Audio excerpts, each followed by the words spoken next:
another episode of Canadians with Disabilities and their Allies. Good afternoon, everybody. Thanks for tuning in. If you're just tuning in right now, we have Constance, who's coming up next, and looking forward to that segment. Everybody, grab your chairs, grab your drinks, and we're going to get ready. Hi, everyone. My name is Constance. I am a freelance journalist writing for a country paper in the town of Orangeville. I've been listening into this Twitter space for some time, and thought it was about time I wrote about it, which is what I do with everything eventually. And so I invite you, and we'll do it more or less systematically. I invite you to tell me your stories. What I want to do with the piece I'm going to write is, first of all, with everyone's permission, and without using your names, of course, to say that the Canadians with Disability and their allies space exists, and if it's okay to say that people are welcome to join and tell them how to do that. But more to the point, what I want, well, no, it's not more to the point. This, I want to promote the space because I think you're doing a great thing. The other thing I want to do was just tell the story, and I am going to, in addition to my conversation with all of you, do some of my own research into how, well, I know a bit about that, how objectively Ontario and Canada deal financially with the disabled. I've certainly been witness to some of that recently. I will touch on the business of people being offered aid as opposed to help, which is beyond belief here in Canada. And that's just to bring attention. I think the town of Orangeville specifically, which is how my focus has to be a little bit, is pretty good with this because it's a very caring community that takes good care of people that are neurodivergent and homeless people and so forth. But I'll dig in there somewhat too and make comment about that. Okay, I don't want them to be off the hook. So that's my plan for being with you, and if that suits everybody, we can start it. Sounds wonderful. Thanks, Constance, for coming on and doing this with us this evening. Wonderful to have you on and talk about the inequalities and the lived experience of what we all have to share with, experience of either our own or people that we know in our dear lives that are going through legislated poverty in Canada. I mean, we live in such a wealthy country that poverty shouldn't even be a word. In my view, poverty it's a swear word, and I shouldn't say a swear, but it's true. Poverty doesn't need to exist in Canada. Big corporations are getting handouts, making billions of dollars of profits in first quarters of the year, and it's shameful, right? So thank you, I can begin, and if you want, and everybody can follow behind. I should tell you that in my youth, I traveled extensively throughout the world, and it was one of my stories that I used to tell about Canada, this is lots of years ago, that we have no poor people, I would say. I said, no, we don't have poor people in Canada. Everybody is okay in Canada. So that's a story that's far from true now, and I'm really sad that that's the case because I think it was almost true at the time, although I was a bit naive. I wasn't all that old. But certainly it's not the case now, and so we all need to pitch in and do whatever we can to fix it. This is my effort. Brent, I remember that you started this in January of this year. Is that correct? You started Yes, Canadians with Disabilities and their allies as a Twitter space. Absolutely, Constance.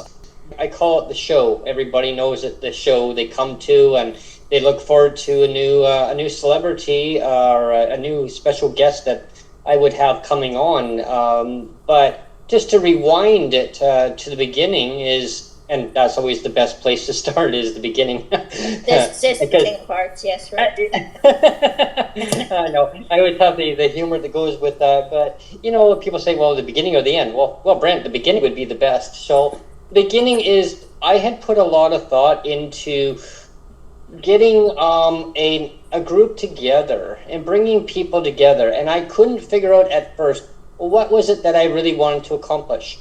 And I thought, common, and I kept thinking, kind of brainstorming, throwing a lot of different ideas out. And I thought, okay, common purposes. bringing people together for common purposes. And I kept hearing on the news of stories, people saying, oh, well, these politicians, you go and knock at their door, they write them emails, they don't want to come to you. And I thought, you know what? I'm going to bring them to me. I'm going to bring them onto the show. And I'm going to bring on celebrities. I'm going to bring in people with lived experience, bring them to a common spot that people can talk amongst themselves. And that's what we've now done. We've brought them forward. And I am so fortunate. I am really so fortunate to have an editor. I reached out right away to a little bit of background to the show.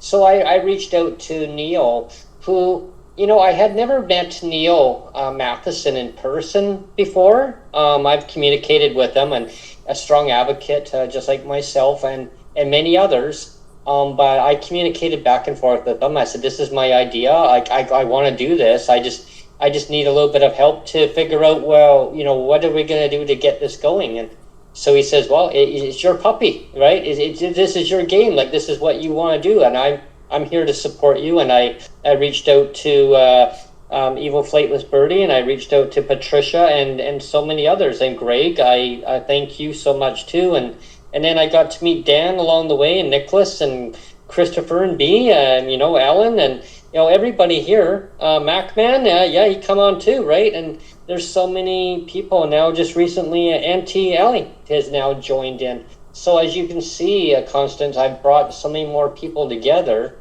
for the common purpose to try to raise the awareness of all the inequalities of things that don't need to happen, like in life.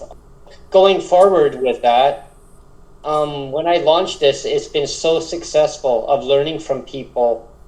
So I'm going to pause there, and you can continue to ask me more questions. Okay, I'll do that. You have a disability yourself, I believe. You are visually impaired. I'm actually visually impaired from birth. I was born actually legally blind, like blind. Apparently, I don't remember, but I was only able to see shadows. Doctors would wave their fingers in front of me. I wouldn't really, I would see something apparently. I would kind of move my head, and I kind of told them that I could see shadows. But as I do remember, when I was just a little toddler, I was only 6 months old. They realized that there was problems with my vision, big time. That I wasn't functioning properly as a normal baby would be. Response times was not there.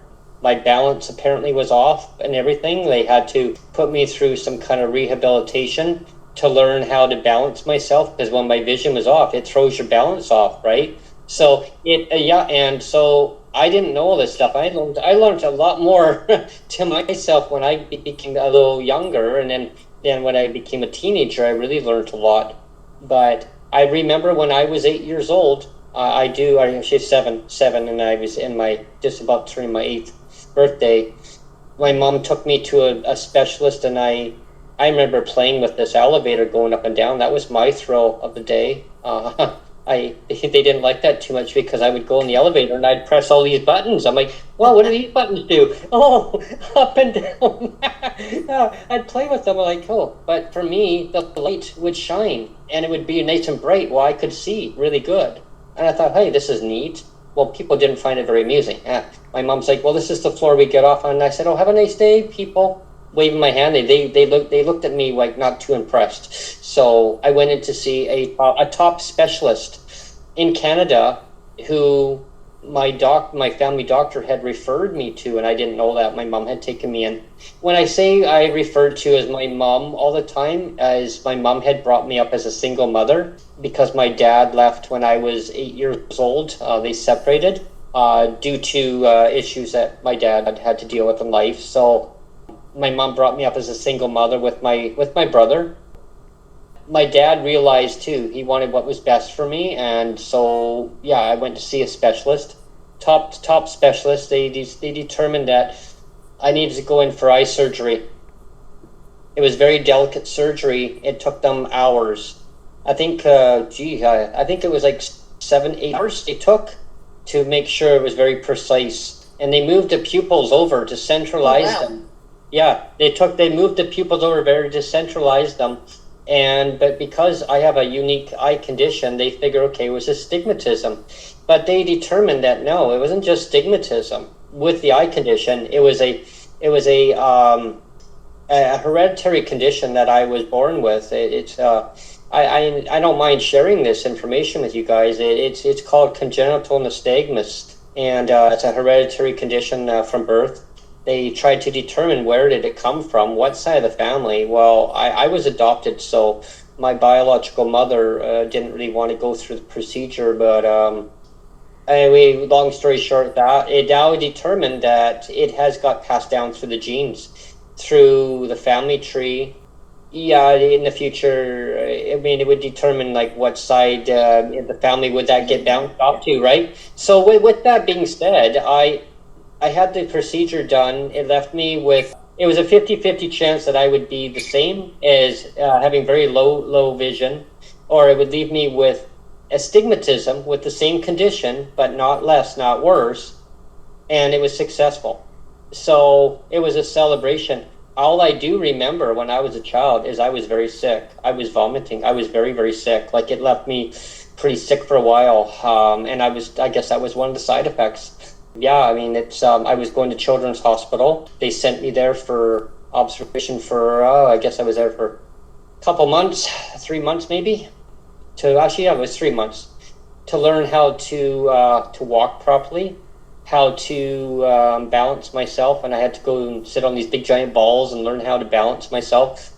Quite neat. I do remember a little bits of that, eh? So yeah, that's about me, and I'm very fortunate that it left me with my astigmatism. But without glasses, I have I can't read small print at all. Like it's with glasses, corrective lens, I can read small print. So I'm actually fortunate that I can do that.